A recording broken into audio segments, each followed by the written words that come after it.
आज का टॉपिक है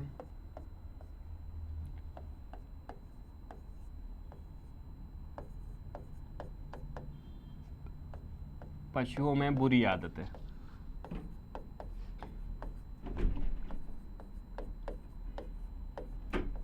पशुओं में बुरी आदतें, क्या क्या बुरी आदतें होती हैं, क्या बोलते हैं, वाइसिस ऑफ एनिमल। बच्चों इसको बोलते हैं वाइसिस। क्या बोलते हैं? वाइसिस। वाइसिस मतलब बुरी आदतें पशुओं में।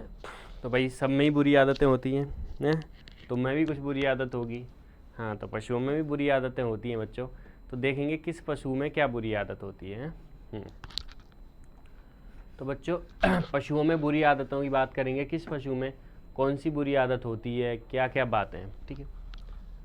तो वाइसिस ऑफ एनिमल की बात कर रहे हैं, पशुओं में बुरी आदतें क्या क्या होती हैं। सबसे पहले बात करें, सबसे पहले गाय भैंस की बात करते हैं बच्चों।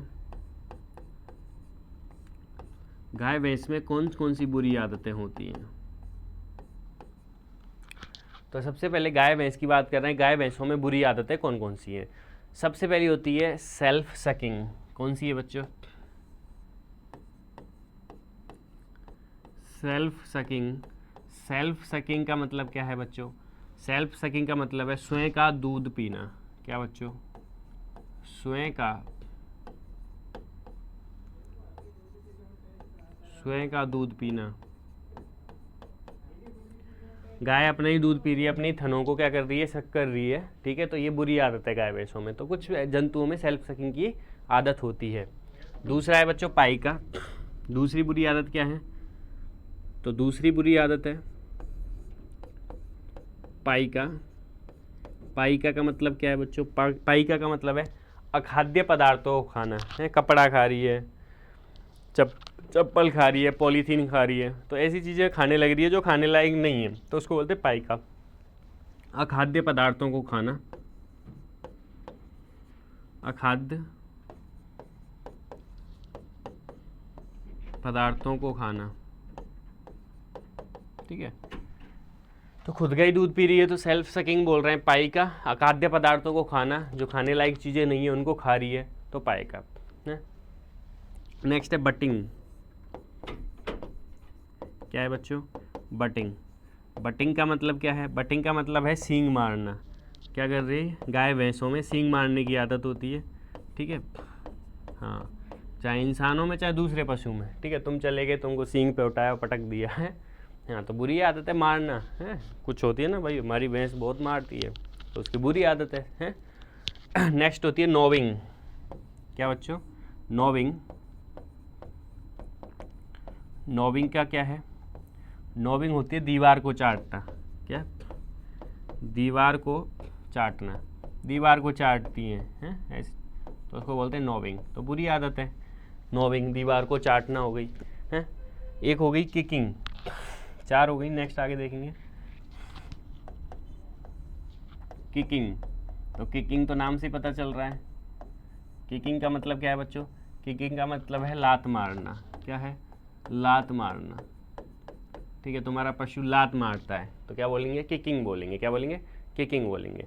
एक है कोप्रोफेजिया। क्या? कोप्रोफेजिया, ये काफ़ी सुना होगा तुमने। कोप्रोफेजिया। कोप्रोफेजिया। कोप्रोफेजिया जो है बच्चों, पशुओं में बुरी आदत है, लेकिन खरगोश के अंदर अच्छी आदत है। कोप्रोफेजिया मतलब होता है स्वयं का मल खाना है। गाय भैंस अपना गोबर खा रही है, स्वयं का मल खाना। मल मतलब गोबर, ठीक है। गाय भैंस अपनी मल को खा रही है, गोबर को खा रही है, उसको क्या बोलते हैं? कोप्रोफेजिया बोलते हैं, ठीक है बच्चों। तो ये हुई गाय भैंसों में बुरी आदतें, ठीक है। अब बात करें घोड़े की। घोड़े में कौन कौन सी बुरी आदतें होती हैं। तो दूसरा है घोड़ा। घोड़े में कौन कौन सी बुरी आदतें हैं, तो देखेंगे बच्चों। फर्स्ट, घोड़े के अंदर फर्स्ट क्या है? सबसे मेन जो है वो घोड़े में किकिंग है। क्या है बच्चों? किकिंग। घोड़ा लात खूब मारता है दबा के भाई, हैं। किकिंग मतलब वही लात मारना। तो घोड़े में लात मारना बुरी आदत है भाई, लात नहीं मारनी चाहिए घोड़े को, हाँ। किकिंग हो गया। दूसरा क्या है? बाइटिंग। क्या है भाई? बाइटिंग। बाइटिंग का मतलब तो समझते ही हो तुम, बाइट करना मतलब काटना है। हाँ, बाइटिंग जो है वो एक होती है क्रिब बाइटिंग। क्या बच्चों, घोड़े में क्रिब बाइटिंग। क्रिब मतलब होता है रस्सी है, रस्सी को काटना। क्रिब बाइटिंग क्या है बच्चों, रस्सी को काटना। ये भी घोड़े में बुरी आदत है, रस्सी काटना। क्रिब बाइटिंग क्या होगी, क्रिब मतलब रस्सी होती है उसको काटना। एक होती है विंड सकिंग। अब ये क्या है बच्चों, देखो विंड सकिंग। विंड सकिंग का मतलब होता है सांस के साथ, जब सांस लेता है ना घोड़ा तो तेजी से, मतलब हवा जो है उसको अंदर ले रहा, सांस के साथ वायु को तेज तेज अंदर लेना। ठीक है, तो सांस के साथ एयर को तेजी से अंदर लेना, तेजी से अंदर लेना। ऐसे ही बुरी आदत है, कुछ भी नहीं, सांस तो ले ही रहा है नॉर्मल, हवा को ऐसे ही सब कर रहा है, हवा खींच रहा है, ऐसे हवा खींच रहा है। सांस लेना थोड़ी ना होता है ऐसे, है हवा खींच रहे हैं हम। एक है घोड़े में साइंग। क्या है बच्चों, साइंग। साइंग का मतलब क्या है, शर्माना। अरे वाह, घोड़ा शर्माता बहुत है भाई, है शर्माना, साइंग। तो ये भी घोड़े में क्या है, बुरी आदत है, शर्माना। ठीक है बच्चों, तो ये घोड़े की, बस गाय और घोड़े की याद रखना, बाकी और लिखा देते हैं तुम्हें जो पूछी जा सकती हैं। सुअर की बात करें, तीसरा सुअर की बुरी आदत है। सुअर की एक ही बुरी आदत है भाई, है मेन जो बुरी आदत है वो टेल बाइटिंग। क्या है, टेल बाइटिंग, पूंछ को काटना या पूंछ को चबाना। क्या है बच्चों, टेल बाइटिंग मतलब पूंछ, अपनी पूंछ को काटना है, पूंछ को काटना। किस में बच्चों, सुअर के अंदर है। आगे देखेंगे सुअर के अलावा, सुअर के अलावा बात करें बच्चों मुर्गी में और कुत्ते में। तो मुर्गी और कुत्ते में, मुर्गी में और कुत्ते में, मुर्गी कुत्ते में एक बुरी आदत मिलेगी दोनों के अंदर ही, वो है बच्चों क्या, वो है कैन्नाबालिज्म। क्या है, कैनिबालिज्म। कैनिबालिज्म मतलब क्या होता है बच्चों, स्वजाति भक्षण। क्या होता है, स्वजाति भक्षण मतलब क्या है, मतलब ये है अपनी ही जाति के लोगों को खाना। क्या बच्चों, अपनी ही जाति, इंसान इंसान को खाने लग जाए, कुत्ता कुत्ता को खाने लग जाए, तो अपनी ही जाति के लोगों को खाना मतलब क्या है, अपनी ही जाति के लोगों को खाना क्या कहलाता है, स्वजाति भक्षण, कैनिबालिज्म कहलाता है बच्चों। क्या कहलाता है, कैनिबालिज्म, स्वजाति भक्षण है। हाँ, ऊँट के अंदर देखेंगे बच्चों,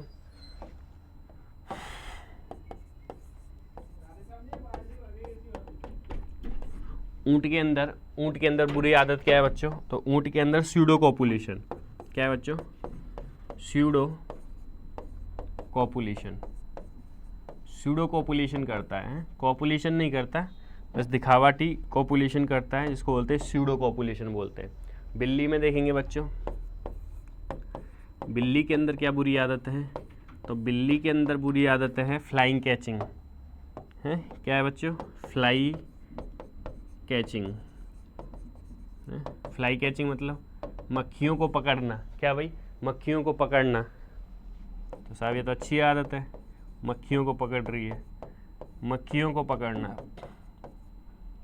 बाकी और सभी जंतुओं में बुरी आदतें और भी होती हैं, ये मेन बुरी आदतें जो जंतुओं में पाई जाती हैं। ऊँट के अंदर स्यूडोबालिज्म, मुर्गी और कुत्ते में कैनिबालिज्म। कैनिबालिज्म मतलब स्वजाति भक्षण है, इंसान इंसान को खा रहा है, खाता तो नहीं है भाई, है खाने लग जाए तो वो क्या है, स्वजाति भक्षण है। कुत्ता कुत्ते को खाता है, मुर्गी मुर्गी को खाती है, तो ऐसा जो है स्वजाति भक्षण किसी जंतु में देखने को नहीं मिलता भाई, सिर्फ इन दो के अलावा। मुर्गी और कुत्ते में स्वजाति, अपनी ही जाति के लोगों को खा जाते हैं, तो इनसे बुरा कौन होगा भाई, कोई नहीं होगा। देखो भाई, तो ये हुआ तुम्हें वाइसिस ऑफ एनिमल। क्या हुआ, vices of animal. Next topic देखते हैं बच्चों।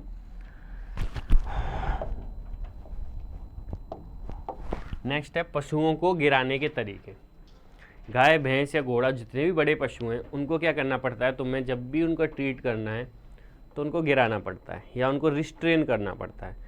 अब एक होता है पशुओं को गिराए कैसे, तो ऐसे तो नहीं टांग पकड़ के खींच लें तो पशु गिर जाए। तो पशुओं को गिराने के कुछ स्पेसिफिक या साइंटिफिक तरीके हैं, उनसे ही पशु को गिराया जाता है। क्या रस्सी को कैसे बांधना है, या क्या रस्सी के अलावा कुछ और चीज़ है उससे भी हम गिरा सकें तो। ठीक है बच्चों, तो पशु बहुत इंपॉर्टेंट टॉपिक है बच्चों। टॉपिक के नाम है पशुओं को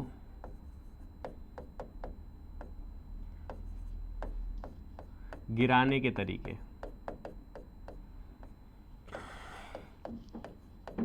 पशु को कैसे गिराएं, पशुओं को गिराने को क्या बोलते हैं बच्चों, पशुओं को गिराने को क्या बोलते हैं, इसको एक टर्म बोलते हैं कास्टिंग। क्या बोलते हैं बच्चों, कास्टिंग। तो कभी कभी पूछ लिया जाता है कास्टिंग क्या होती है, तो याद रखना भाई, कास्टिंग मतलब होता है पशुओं को गिराना। कास्टिंग मतलब क्या होता है, पशुओं को गिराना। अब भाई अलग अलग जंतुओं में अलग अलग तरीके हैं पशुओं को गिराने के। सबसे पहले बात करें गाय भैंस में, क्वेश्चन पूछा ही जाता है भाई, काफ़ी क्वेश्चन आता है इसमें से, नाम नाम याद रख लेना बस। गाय भैंस के अंदर बात करें, गाय भैंस के अंदर गाय भैंस को गिराने के 3 तरीके हैं भाई। कितने हैं, 3 तरीके। पहला है रिफ्यूज मेथड। कौन सा है बच्चों, रिफ्यूज मेथड। एक है रिफ्यूज मेथड, दूसरा है बार्ले मेथड। क्या है बच्चों, बार्ले मेथड। और तीसरा है काउंट्री मेथड। क्या है बच्चों, काउंट्री मेथड। बार्ले मेथड जो है बच्चों, बार्ले मेथड, इसको एक नाम और देते हैं, इसको और बोलते हैं अल्टरनेट मेथड। क्या बोलते हैं, अल्टरनेट मेथड। बार्ले मेथड, इसको क्या बोलते हैं, अल्टरनेट मेथड भी बोलते हैं, और काउंट्री मेथड और रिफ्यूज मेथड। अब बच्चों देखें रिफ्यूज मेथड जो है, बार्ले मेथड और काउंट्री मेथड क्या है भाई, ये गाय भैंस को गिराने के तरीके हैं। सर ये तो आपने इंग्लिश में नाम लिख दिए बड़े बड़े से भाई, ये तीनों विदेशी साइंटिस्टों ने पशु को गिराने के तरीके निकाले, उनको नाम अपने अपने नाम पर रख दिया। रिफ्यूज मेथड, रिफ्यूज मेथड में क्या है, गले में से रस्सी डालते हैं, फिर पैरों से, आगे के पैरों से ऊपर निकालते हैं, फिर पीछे के पैरों से पीछे निकाल के, और रस्सी को जोर से 2 जने पीछे से खींचते हैं तो पशु गिर जाता है। तो इसमें जो है रिफ्यूज मेथड में बच्चों, एक रस्सा लेते हैं, 8 मीटर की रस्सी का उपयोग करते हैं। कितना, 8 मीटर लंबी रस्सी का उपयोग किया जाता है। 8 मीटर लंबी रस्सी का उपयोग किया जाता है।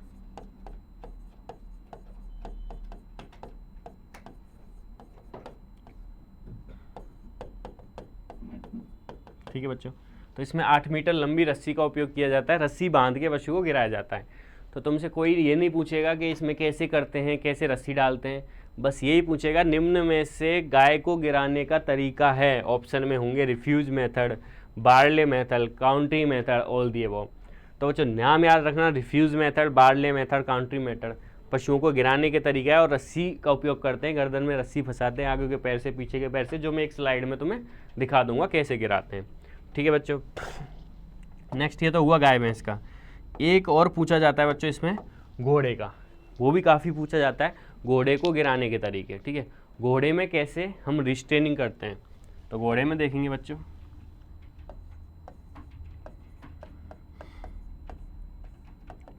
घोड़े को कैसे गिराते हैं। तो घोड़े में बच्चों घोड़े में 3 मेथड है। कितने मेथड है, 3। एक सबसे इंपॉर्टेंट मेथड जो है वो है होवल्स मेथड। क्या है बच्चों, होवल्स मेथड। होवल्स मतलब होता है हथकड़ी। क्या बच्चों, हथकड़ी, हथकड़ी विधि भी बोलते हैं इसको, हथकड़ी विधि। इसमें क्या करते हैं बच्चों, होवल्स मेथड में, इस मेथड में क्या करते हैं, 4 डी आकार की, कैसी बच्चों, डी आकार की, 4 डी आकार की हथकड़ी होती हैं। हथकड़ी को घोड़े के फैटलॉक पर अप्लाई करते हैं। घोड़े के कौन से जॉइंट पर, घोड़े के फैटलॉक जॉइंट पर।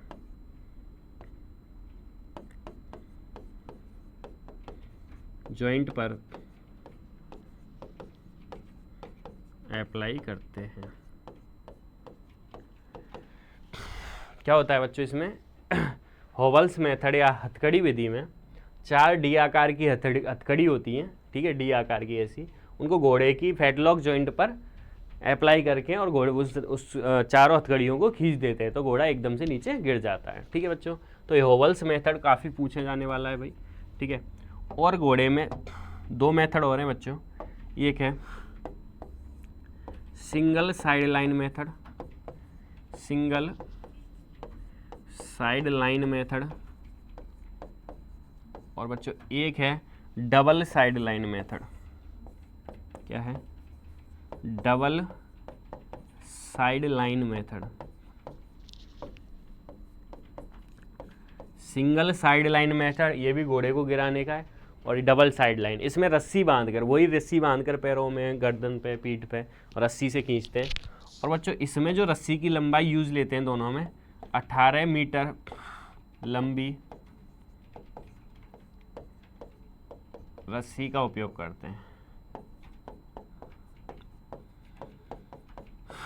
और गाय में 8 मीटर लंबी, और इसमें 18 मीटर लंबी रस्सी का उपयोग करते हैं।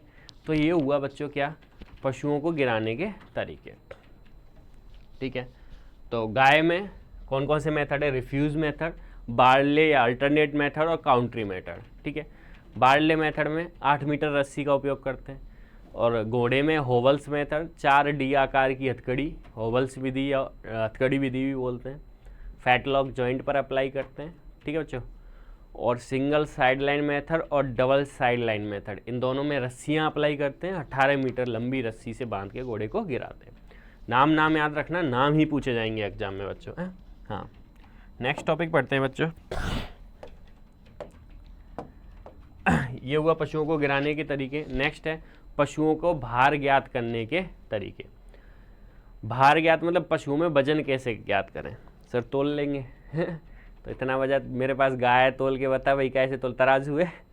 तो हाँ, तो पशुओं का वजन कैसे ज्ञात करें, तो कोई मेथड तो होगा, तोलना है सर, प्लेटफॉर्म पे तोल लेंगे, बड़ा सा जो ट्रक तुलते हैं वहाँ ले जाएंगे पशु को। तो ट्रक तो भाई हमारे घर से 50 किलोमीटर दूर है, वहाँ तोल के लाएंगे क्या पशु को। तो एक मेथड है, कुछ बहुत ईजी से मेथड है, उनसे पशु का एक भार ज्ञात हम पता लगा सकते हैं कि गाय में वजन कितना है। हाँ, तो पशुओं को नेक्स्ट टॉपिक है बच्चों,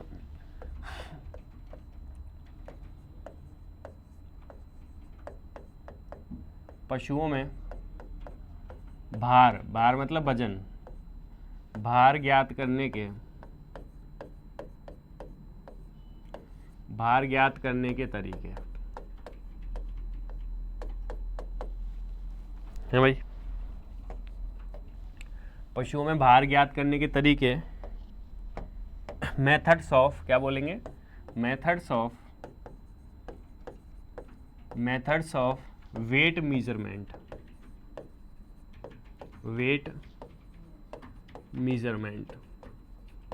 मेथड्स ऑफ वेट मेजरमेंट, वजन कैसे पता करें पशुओं में, ठीक है बच्चों।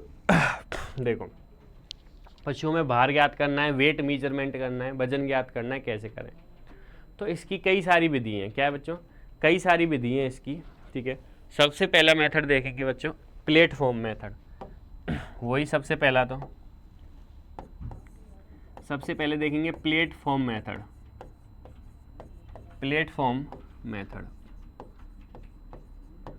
अब प्लेटफॉर्म मेथड क्या है बच्चों, प्लेटफॉर्म मेथड क्या है, वही है जो बड़ा सा प्लेटफॉर्म होता है जिसे ट्रक तुलते हैं, उस पर ट्रक को ले जाकर खड़ा करते हैं, यहाँ पे गाय को ले जाकर खड़ा कर दो, प्लेटफॉर्म मेथड। सर इतना महंगा कहाँ आएगा, तो ये तो ऐसा तरीका है जो यूज़ नहीं होता जनरली, है। हाँ, तो प्लेटफॉर्म मेथड किसके लिए यूज़ होता है बच्चों, बड़े पशुओं को लिए। किसके लिए, बड़े पशुओं को लिए,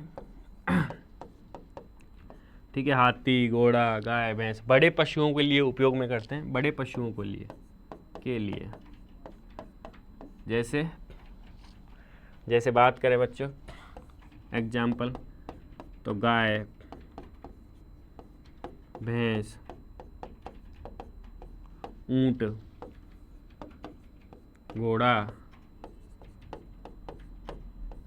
इनके लिए उपयोग में लिया जाता है ये मेथड। दूसरा देखें बच्चों, ये हो गया platform method.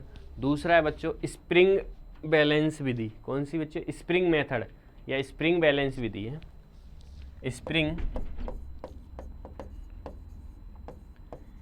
Spring balance method. Spring balance method से हम ज़्यादा भारी पशुओं की वजन ज्ञात नहीं कर सकते हैं ना, स्प्रिंग के टांग कर। तो स्प्रिंग बैलेंस मेथड छोटे पशुओं के लिए, किसके लिए बच्चों? छोटे पशुओं का वजन ज्ञात किया जा सकता है। छोटे पशुओं का वजन ज्ञात कर सकते हैं इससे। छोटे पशु जैसे भाई भेड़, बकरी, कुत्ता, बिल्ली इत्यादि। इन जानवरों का वजन ज्ञात करने के लिए कौन सा मेथड यूज में लेते हैं? स्प्रिंग बैलेंस मेथड है। स्प्रिंग मतलब स्प्रिंग से तोल के। हाँ, नेक्स्ट है भाई तीसरा पॉइंट है या तीसरा मेथड है पेन बैलेंस मेथड। कौन सा बच्चों? Pen balance method. Pen balance मतलब तराजू में है। पेन बैलेंस मेथड मतलब तराजू। हाँ भाई, तराजू में तोलोगे कुत्ते को तो तराजू में तो तोल ही नहीं सकते, या गाय को तराजू में तोलोगे तो तराजू को उठाएगा कौन? तो पेन बैलेंस मतलब तराजू में, या तराजू पेन बैलेंस तराजू नहीं तो यार नॉर्मल कोई भी प्लेटफॉर्म हो छोटा जिसमें 2-4 किलो वजन तोला जा सकता हो, वो पेन बैलेंस। तो पेन बैलेंस में किसको तोलते हैं? पेन बैलेंस छोटे जंतु, तो छोटे कुत्ता बिल्ली भी नहीं, मुर्गी। किसको बच्चों? मुर्गी जो है उसको पेन बैलेंस है। खरगोश, मुर्गी, खरगोश, लैब एनिमल, जो लैब में गिन्नी पिग वगैरह होते हैं, लैब जंतु इत्यादि, इनको पेन बैलेंस विधि से तोला जाता है। किससे तोला जाता है? पेन बैलेंस विधि से। अभी तक ये जो मेथड बताए बच्चों बिल्कुल भी इम्पोर्टेंट नहीं है एग्जाम पर्पज से, कोई नहीं पूछता। बस इतना याद रखना, छोटे लैब एनिमल को तोलने के लिए पेन बैलेंस विधि, कुत्ता बिल्ली भेड़ बकरी को तोलने के लिए स्प्रिंग बैलेंस विधि, और बड़े जंतु घोड़ा हाथी को तोलने के लिए क्या? प्लेटफॉर्म विधि। जो मेन क्वेश्चन है ये तो नॉर्मल सी बात है ना। अब चौथा जो तरीका पढ़ा रहे हैं बच्चों वो उस पर ध्यान देना थोड़ा। चौथा जो तरीका पढ़ा रहे हैं फॉर्मूला द्वारा। किसके द्वारा? फॉर्मूला द्वारा। क्या? पशुओं का वजन ज्ञात करना है। किसके द्वारा? फॉर्मूला के द्वारा। सबसे ज़्यादा उपयोग में लिए जाने वाला तरीका है भाई, है सबसे ज़्यादा काम में लिए जाने वाला तरीका है। अब फॉर्मूला में कई सारे फॉर्मूले हैं। सबसे पहला फॉर्मूला बात करेंगे और सबसे इम्पोर्टेंट, ठीक है भाई, शेफर्स फॉर्मूला। कौन सा बच्चों?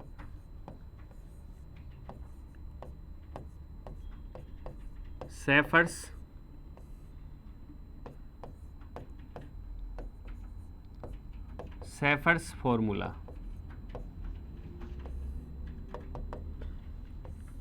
शेफर्स फॉर्मूला द्वारा पशुओं का वजन ज्ञात करना। ये जो फॉर्मूला है इससे हम पशुओं का वजन ज्ञात कर सकते हैं। वही यही इंटरेस्टिंग चीज़ है और यही एग्जाम में पूछी जाती है बच्चों। शेफर्स फॉर्मूला गाय भैंस में सबसे ज़्यादा गाय भैंसों का वजन ज्ञात करने का यही तरीका है। गाय भैंस में सबसे ज़्यादा उपयोग में लिए जाने वाला तरीका है बच्चों। पूछा जाए सबसे ज़्यादा उपयोग में कौन सा तरीका है, तो प्लेटफॉर्म पे कोई नहीं तुलवाता। गाय भैंस में सबसे ज़्यादा, सबसे अधिक उपयोग में लिए जाने वाला तरीका,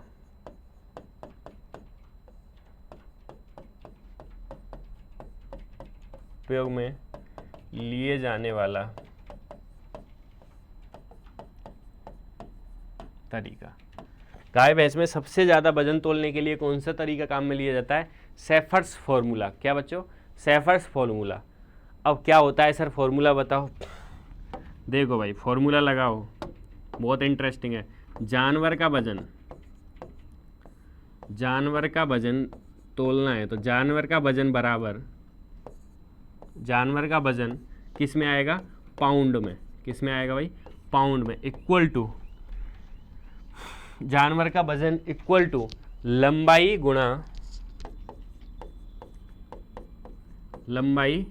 गुणा गर्थ का स्क्वायर। क्या बच्चों? गर्थ का स्क्वायर बट्टा 300। हाँ, पशुओं का वजन ज्ञात करने का फॉर्मूला क्या है? तो बच्चों याद रखना, जानवर का वजन, और वजन जो आएगा वो किलो में नहीं आएगा भाई, पाउंड में आएगा। क्या है? लंबाई गुणा गर्थ का स्क्वायर अपॉन 300 है। अब सर ये क्या है? गर्थ क्या है और लंबाई क्या है? तो देखो बच्चों, यहाँ पे ये गाय है,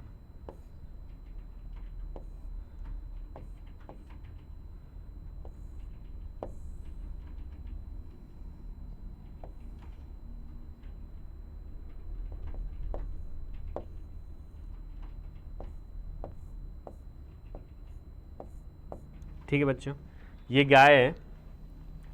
इस गाय की बात करें तो इस गाय की लंबाई जो है बच्चों, क्या लंबाई, वो कहाँ से है?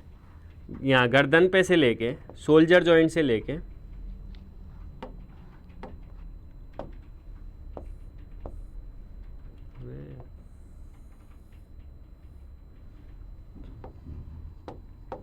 लंबाई जो है बच्चों वो कहाँ से? शोल्डर जॉइंट से लेके और हिप, क्या हो रहा है भाई?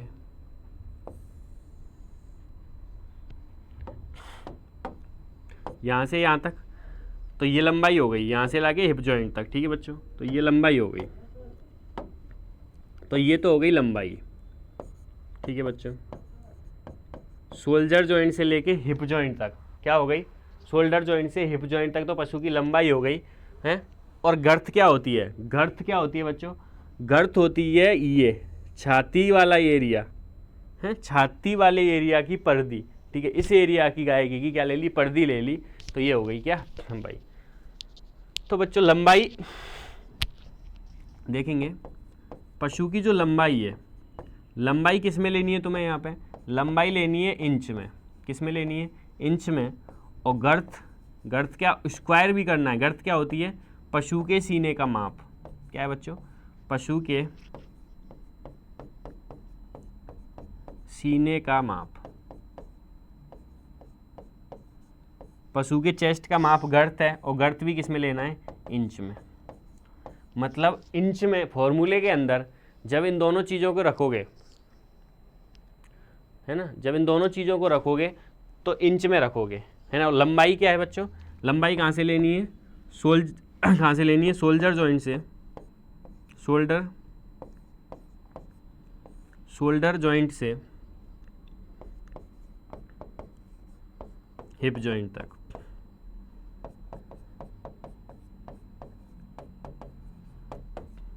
किस में लेनी है? इंच में लेनी है। किस में लेनी है बच्चों? इंच में। और गर्थ भी किस में लेनी है? इंच में लेनी है। पशु के सीने का माप जो है, ये माप ले लेंगे और ये लंबाई ले लेंगे, दोनों को इंच में रखेंगे, स्क्वायर कर देंगे। अब जो भी आएगा वो वजन किस में आएगा? पाउंड में आएगा। और पाउंड क्या होता है बच्चों? 1 किलो में, 1 केजी में 2.2 पाउंड होते हैं। हाँ, तो केजी में बदलने के लिए हम क्या करेंगे? 2.2 से डिवाइड कर देंगे, ठीक है। हाँ, तो क्या निकल के आ जाएगा? केजी में वजन निकल के आएगा। दोबारा समझो भाई, शेफर्स फॉर्मूला, फॉर्मूला से हम पशु का वजन ज्ञात करते हैं। गाय भैंस में सबसे ज़्यादा उपयोग में लिए जाने वाला तरीका है। जानवर का वजन पाउंड इक्वल टू क्या होगा? लंबाई इंटू गर्थ का स्क्वायर अपॉन 300। लंबाई जो है शोल्डर जॉइंट से हिप जॉइंट तक, और गर्थ जो है वो सीने का माप है। दोनों इंच में लेंगे और वजन जो आएगा वो पाउंड में आएगा, ठीक है बच्चों। तो ये फॉर्मूला है शेफर्स फॉर्मूला। इसके अलावा 1-2 फॉर्मूले और हैं बच्चों जो उपयोग में नहीं लिए जाते, ठीक है। मुलिक्स फॉर्मूला भी,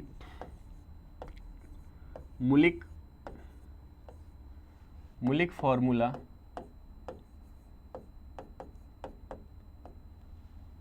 एक और है बच्चों भंडारी फॉर्मूला।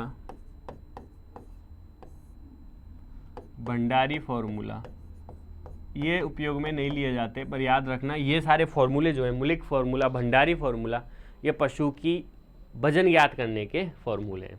तो मैं शेफर्स फॉर्मूला एक ही याद करना जो सबसे ज़्यादा उपयोग में लिया जाता है बच्चों। तो ये हुआ पशुओं के वजन ज्ञात करने के तरीके, ठीक है, जिसमें शेफर्स फॉर्मूला, प्लेटफॉर्म, स्प्रिंग विधि, पेन बैलेंस विधि, मुलिक्स Bhandari formula, Shafer's modified Bhandari formula, है ना। तो ये सारे फॉर्मूले हैं। नेक्स्ट टॉपिक देखेंगे बच्चों,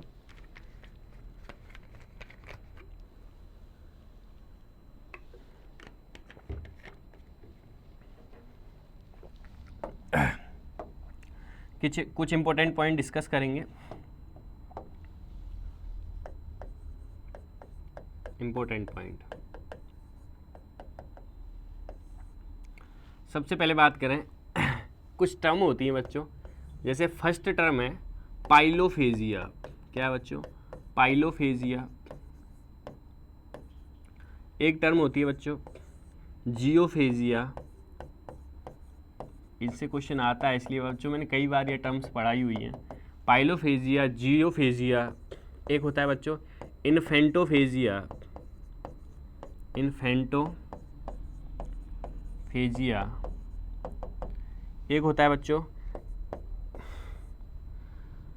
कोप्रोफेजिया।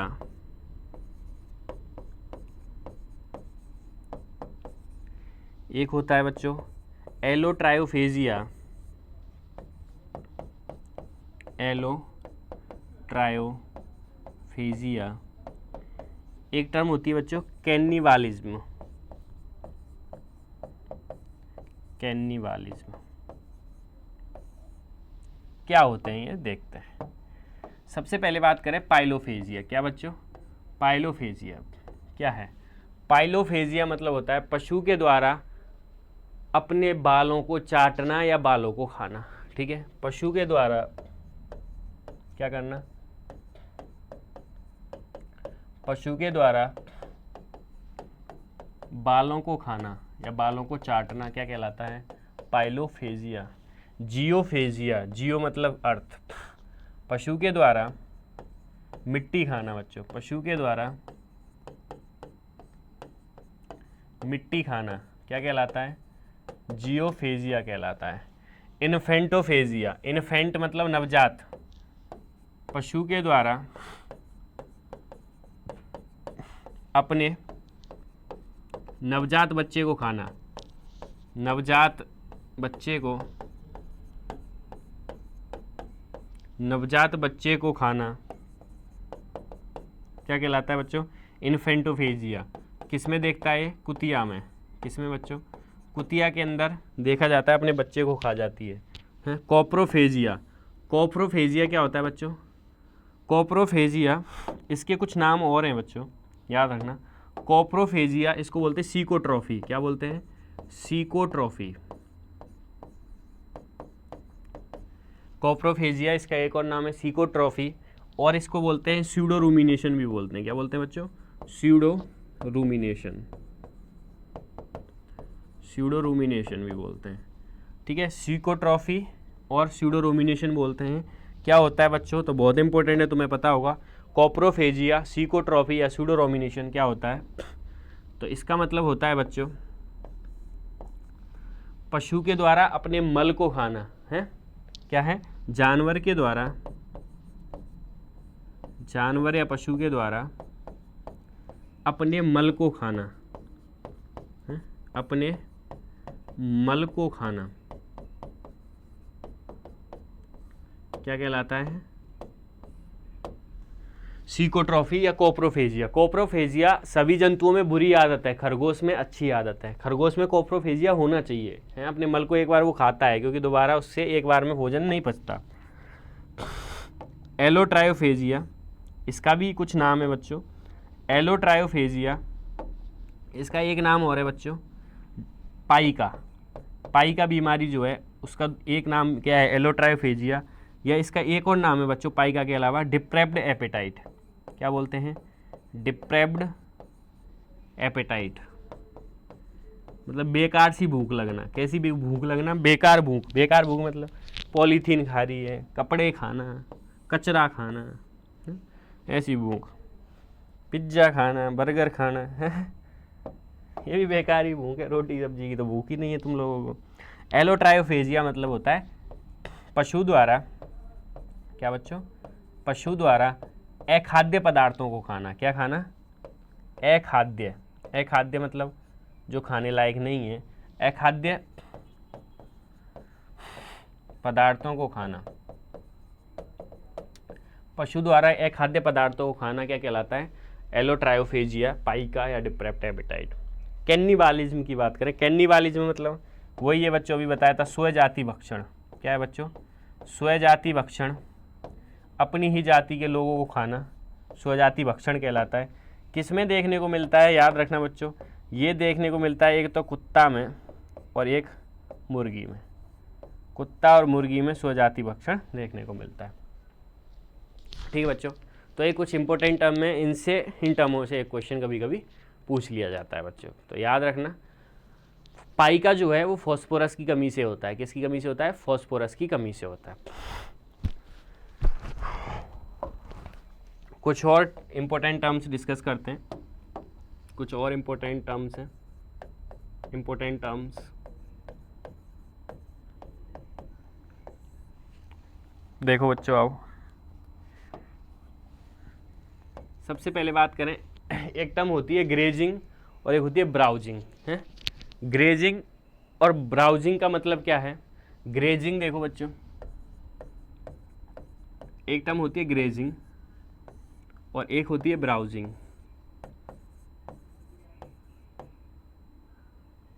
ग्रेजिंग और दूसरी कौन सी है बच्चों? ब्राउजिंग। इन दोनों का मतलब क्या है? देखो, ग्रेजिंग का मतलब होता है चरना, पशु का नीचे चरना, और ब्राउजिंग मतलब पेड़ पत्तियों को पेड़ों पर चढ़ चढ़ के काटना। ठीक है, तो पशु का नीचे चरना, नीचे मतलब घास खाना, नीचे चरना, पशु चर रहा है, नीचे चरना क्या कहलाता है? ग्रेजिंग। और पेड़ पर पशु द्वारा पेड़ पत्तियों को खाना। किसको बच्चों? पेड़ पत्तियों को, पेड़ पत्तियों को खाना, आगे के पैर उठाकर पेड़ पत्तियों को खाना क्या कहलाता है? ब्राउजिंग कहलाता है। अब ग्रेजिंग कौन करता है भाई? कौन कौन सा चरता है बताओ? गाय चरती हुई देखी है, बिल्कुल साहब, गाय चरती है। तो गाय, भैंस, बकरी ना, बकरी नहीं करती है, भेड़ चरती है, भेड़ चरती है। ब्राउजिंग कौन करता है? तो ब्राउजिंग बताओ भाई, ब्राउजिंग कौन कौन से जंतु हैं जो ब्राउजिंग पेड़ पत्तियों खाते हैं? तो सबसे पहले तो सर बकरी, कौन सी भाई? बकरी, ऊंट है, बकरी, ऊंट, जिराफ, ये क्या करते हैं बच्चों? ब्राउजिंग करते हैं, पेड़ पत्तियों को खाते हैं। तो ग्रेजिंग मतलब नीचे पशु का चरना, कौन कौन? गाय, भैंस, भेड़। ब्राउजिंग मतलब आगे के पैर खड़ा करके या ऊपर मुंह करके, ठीक है, क्या खाना? पेड़ पत्तियों को खाना। कौन? बकरी है, ऊंट और जिराफ, ये क्या करते हैं बच्चों? ब्राउजिंग करते हैं। बच्चों एक टर्म होती है कलिंग। कलिंग का मतलब क्या है? कलिंग का मतलब होता है छटनी। क्या होता है बच्चों? छटनी। चटनी नहीं भाई, छटनी। क्या? छटनी। छटनी का छटनी मतलब है कि जैसे तुम्हारे घर में या तुम्हें कोई 10 चीज़ें दी जाए, तो तुम बोलोगे तुम्हें इनमें से अच्छी अच्छी रख लो, तो तुम क्या करेंगे? क्या करेंगे तुम? कुछ जंतुओं की छटनी कर देंगे, या कुछ चीज़ की अच्छी अच्छी चीज़ें ले लेंगे और बेकार चीज़ों को बाहर निकाल देंगे। तो वो क्या किया तुमने? छटनी की है, मतलब अच्छी चीज़ें रखी है और बेकार। तो ऐसे ही जब भी कोई फार्म होता है तो फार्म में हमेशा क्या करनी चाहिए? कलिंग करनी चाहिए। मतलब आवारा पशु हैं जो उपयोग में नहीं हो या जो दूध नहीं दे रहे हो, ऐसे पशुओं को रख के क्या करोगे? तो आवारा पशुओं को, तो कलिंग मतलब क्या होता है बच्चों? कलिंग मतलब होता है आवारा या अनुपयोगी। आवारा या क्या बोल सकते हैं? अनुपयोगी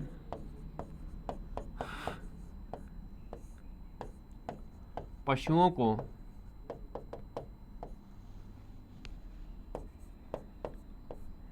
फार्म से हटा देना। क्या करना बच्चों? फार्म से बाहर निकालना, फार्म से बाहर निकालना क्या कहलाता है? कलिंग या छटनी कहलाती है। ठीक है, हाँ। डेयरी फार्म में कलिंग रेट कितनी होनी चाहिए? तो बच्चों याद रखना, डेयरी फार्म में कलिंग रेट जो है, छटनी की रेट जो है वो 25% तुम्हें छटनी करती रहनी चाहिए हर साल। 25% कलिंग रेट होनी चाहिए डेयरी फार्म में, तभी तुम्हारा डेयरी फार्म थोड़ा सही चल रहा है। ठीक है बच्चों, एक टर्म होती है बच्चों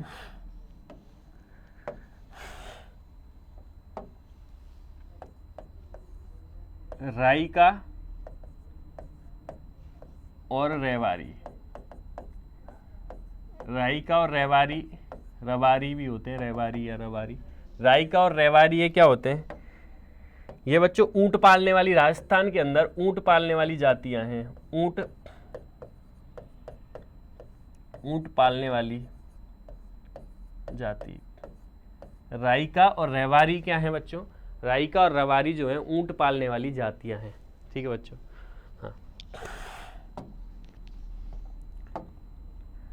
नेक्स्ट देखते हैं बच्चों। नेक्स्ट हम देखते हैं शेयरिंग। शेयरिंग क्या होती है, क्लिपिंग क्या होती है, ये देखेंगे बच्चों। दो टर्म होती है, एक बात पहली टर्म पढ़ेंगे हम, या पॉइंट पहला। नेक्स्ट टॉपिक की बात करते हैं। टॉपिक है शेयरिंग। शेयरिंग का मतलब क्या है? शेयरिंग का मतलब होता है ऊन, भेड़ में ऊन उतारना है। क्या है? भेड़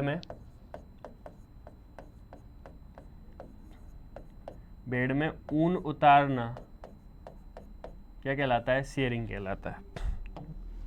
भेड़ में ऊन उतारने की क्रिया, ऊन काटना या ऊन उतारने की क्रिया क्या कहलाती है बच्चों?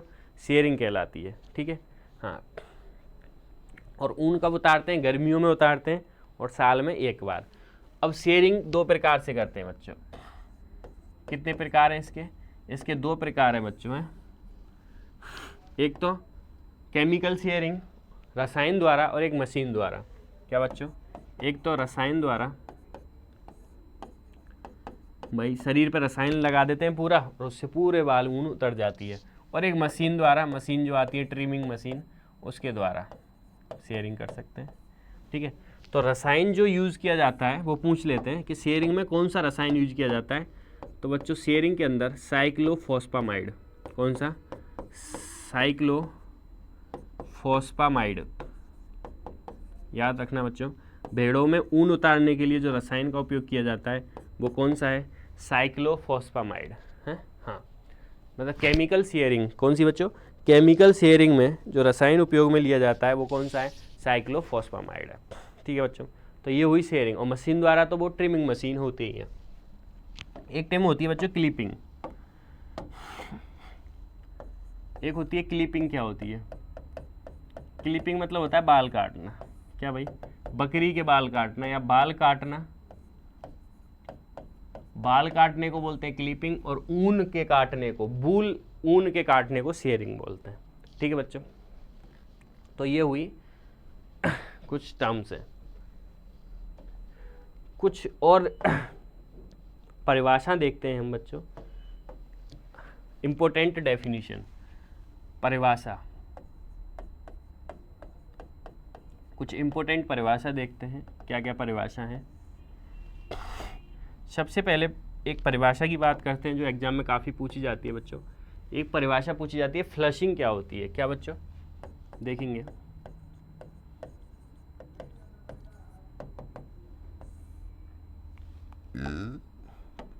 दो परिभाषा होती है, एक होती है फ्लशिंग और एक होती है स्टीमिंग अप। कौन सी होती है बच्चों? एक ऐसी ही होती है, दोनों ये लगभग सेम जैसी होती है, स्टीमिंग अप। Steaming up.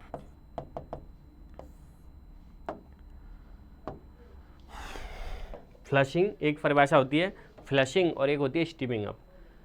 क्या है बच्चों फ्लशिंग? क्या होता है? फ्लशिंग मतलब होता है कि प्रजनन शुरू होने से पहले, अब कोई भेड़ है, भेड़ में तुम्हें क्या करानी है? मेटिंग करानी है, हैं? भेड़ में क्या करानी है? मेटिंग करानी है। तो भेड़ में मेटिंग कराने से पहले, हैं, भेड़ में मेटिंग कराने से पहले, भेड़ में क्रॉस कराने से 2-3 सप्ताह पहले तुम क्या करो? भेड़ को 250 ग्राम दाना, अतिरिक्त दाना खिलाने लग जाओ। जो दाना आता है ना खिलाने का, 250 ग्राम दाना, पहले जितना खिलाते थे उससे 250 ग्राम दाना अतिरिक्त खिलाना क्या कहलाता है? फ्लशिंग कहलाता है। क्यों खिलाते हैं?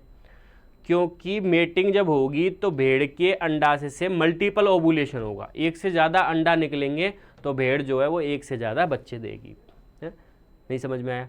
भेड़ में प्रजनन कराने से 2-3 सप्ताह पहले 250 ग्राम अतिरिक्त दाना खिलाना। क्यों? क्योंकि मल्टीपल ओवुलेशन के लिए, जिससे ज़्यादा बच्चे पैदा हों। क्या कहलाता है? फ्लशिंग कहलाता है। तो भेड़ में क्या भाई प्रजनन क्या है? भेड़ में प्रजनन से पहले, किससे बच्चों? प्रजनन से 2-3 सप्ताह पहले,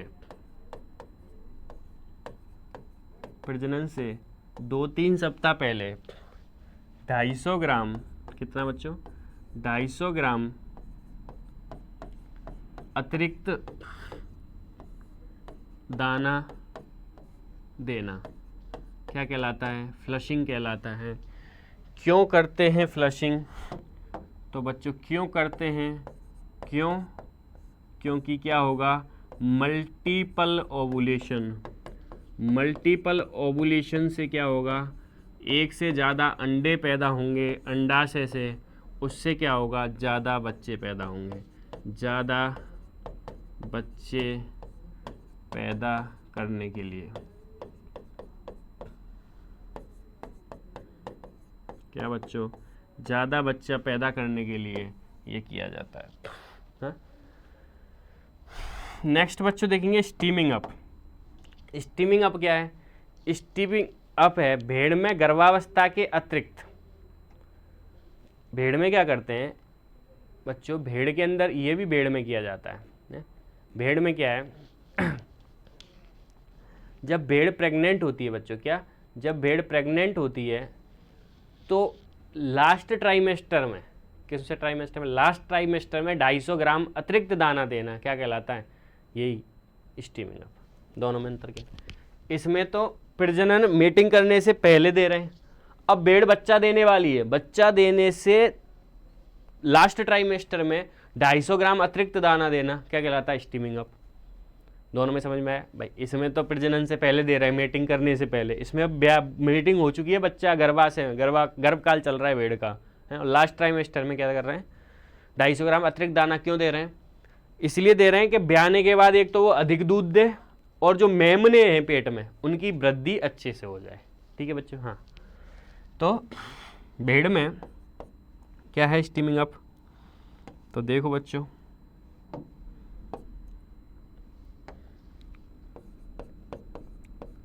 भेड़ में गर्भकाल के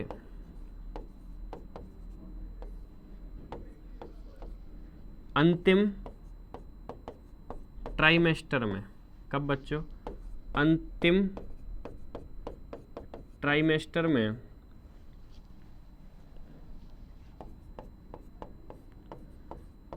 250 ग्राम, कितना, 250 ग्राम अतिरिक्त दाना देना क्या कहलाता है, स्टीमिंग अप कहलाता है। भेड़ में गर्भकाल के अंतिम ट्राइमेस्टर में 250 ग्राम अतिरिक्त दाना देना क्या कहलाता है, स्टीमिंग अप। सर क्यों करते हैं, क्यों करते हैं, एक तो भेड़ दूध ज़्यादा दे, क्या, भेड़ का दूध उत्पादन बढ़ाने के लिए, भेड़ में दुग्ध उत्पादन, ब्याने के बाद दुग्ध उत्पादन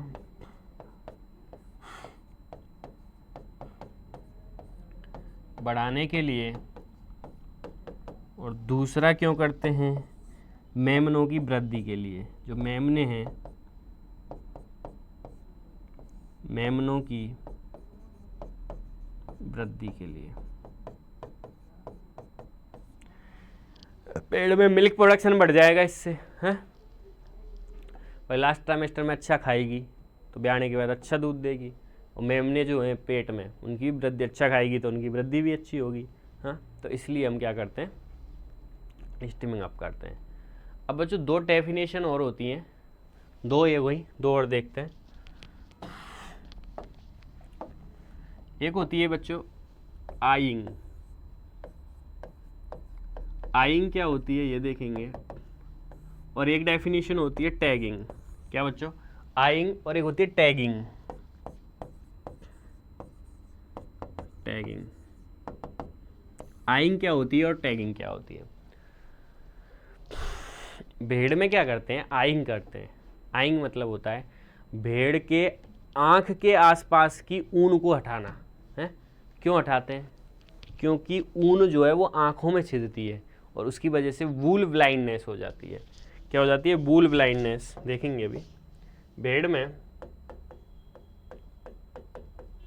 आँखों के आसपास, कहाँ बच्चों, आँखों के आसपास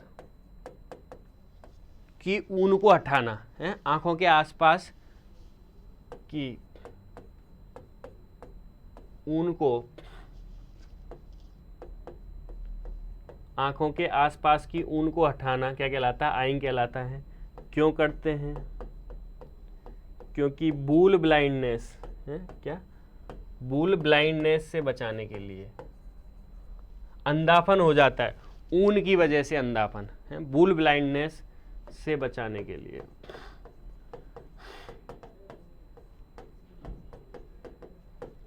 ऊन से आंखों में छिदने की वजह से अंधापन हो जाता है, तो उसको बोलते हैं वूल ब्लाइंडनेस, उससे बचाने के लिए आइंग करते हैं। टैगिंग क्या होता है?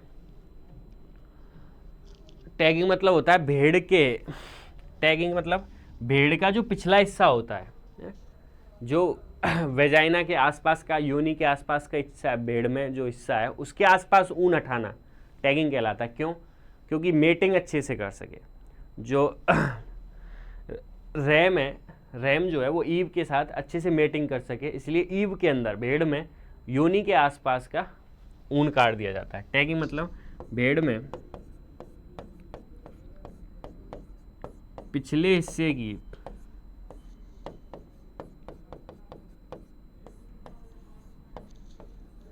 ऊन को काटना,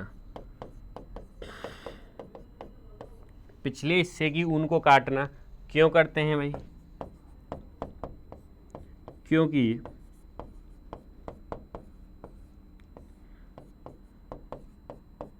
संभोग जो है, मेटिंग, संभोग मतलब मेटिंग आसानी से हो सके।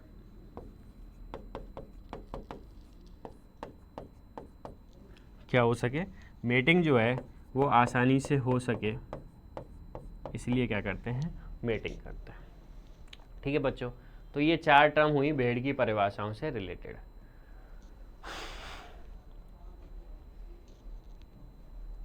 आगे पढ़ते हैं नेक्स्ट क्लास।